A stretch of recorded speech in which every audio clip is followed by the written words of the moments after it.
Good evening everyone, আমি সোমনাথ পান্ডে এবং future গাইডার চ্যানেলে আপনাদের সকলকে স্বাগত জানাই। আপনারা ঠিকই দেখেছেন, গত বছরের তুলনায় এই বছরের পরীক্ষার্থীর সংখ্যা কিন্তু বেশি। গত বছর পরীক্ষার্থীর সংখ্যা ছিল 22,70,000। এই বছর পরীক্ষার্থীর সংখ্যা সেটা বেড়ে দাঁড়িয়েছে 26,25,000।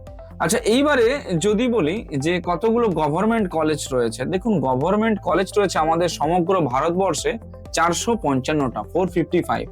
আর প্রাইভেট মেডিকেল কলেজ রয়েছে 364। গভর্নমেন্টে এমবিবিএস এর সিট সংখ্যা যদি বলি কতগুলো রয়েছে, 63,683টা গভর্নমেন্টের সিট সংখ্যা রয়েছে।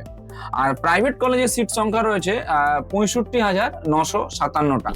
তাই অ্যাডমিশন করানোর আগে বা কাউন্সিলিং করানোর আগে বা যদি মনে করেন এই বছর অ্যাডমিশন করাবেন, তাহলে সেই মতো বুঝে স্ট্র্যাটেজিক প্ল্যানটা সাজান। আমি আমার তরফ থেকে যতটুকু যুক্তি অপিনিয়ন দেওয়ার ততটুকুই দেওয়ার চেষ্টা করলাম। Thank you.